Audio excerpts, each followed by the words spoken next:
Start. I do not think that any government has been able to devise a leak-proof system of taxation. Stop. I also acknowledge that the profit motive is a great stimulant to exertion and rules human conduct in whatever walk of left it may be, whether it is the capitalist, the middle classes, the labor or the agriculturists with whom we may have to deal. Stop. At the same time, transcending everything must be a high sense of civic consciousness and national duty. Stop. What would riches avail those who have hoarded wealth if the economic problems of the country remain unsolved and lead to chaos? Question mark. Nor would it help government at all to devise measures which do not bring out all these hoards for utilization in economic undertakings. Stop. After all, we have to realize that the longer these hoards are kept where they are, the less chance there is of their yielding any return to the owner, and the more distant the prospect for the government to utilize them in stimulating trade and industry. Stop. The problem, therefore, is not merely ethical but also economical. Stop. Economics is an intensely practical science, and I would urge upon you to look at the practical side of the problem more closely and to evolve remedies whereby we can harness these hidden resources for the purpose of national service. Stop. I have always maintained that it is the duty of every citizen who has talent, who has experience and who has ability to give the benefit of these virtues to the nation. Stop.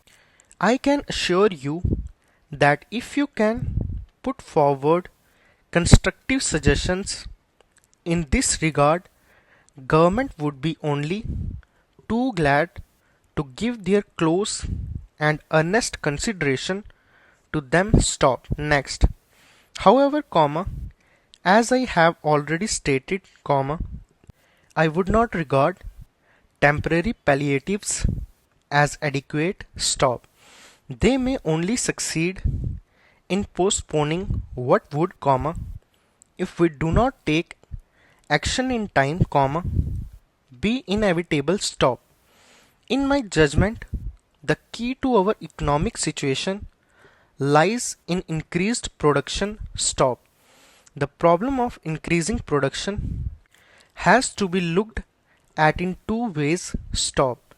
It means a greater utilization of our industrial capacity at present. Stop. It also means that we must not be content with merely utilizing what we have, but must explore fresh woods and postures new. Stop.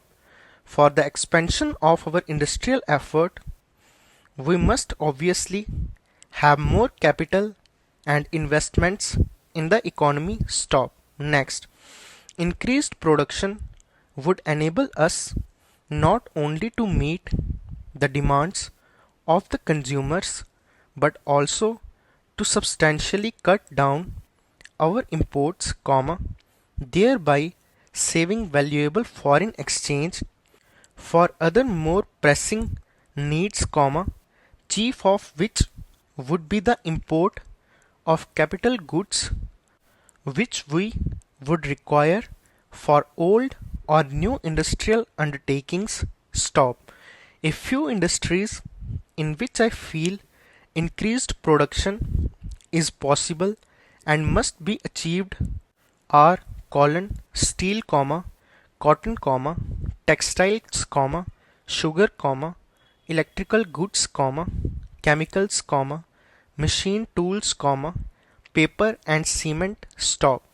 The question is largely one of securing sufficient capital and capital goods and the necessary foreign exchange. Stop. In laying out our program, however, our aim must be to survey our resources and to plan them out on the basis of what we can achieve in the near future and to ensure that what we produce goes a long way in reducing our dependence on currencies which we can save in order to further intensify our industrial effort. Stop.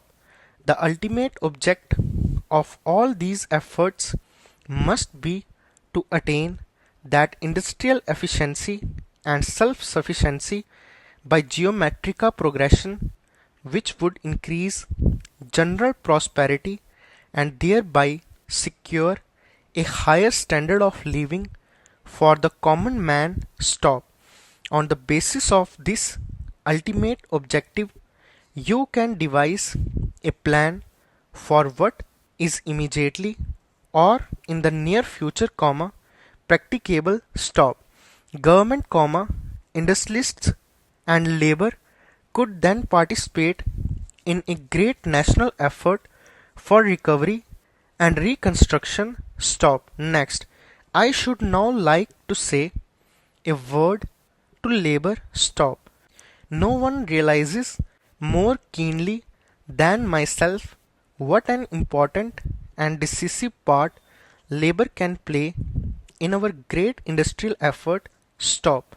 I know the difficulties that confront both labor and labor leaders. Stop. At the same time, I also realize the gravity of the crisis which faces us today. Stop.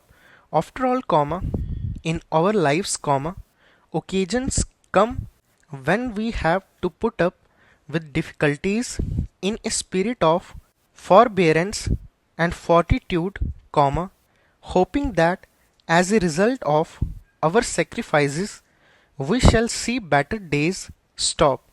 The foundations of prosperity are often laid on self-denial. Stop.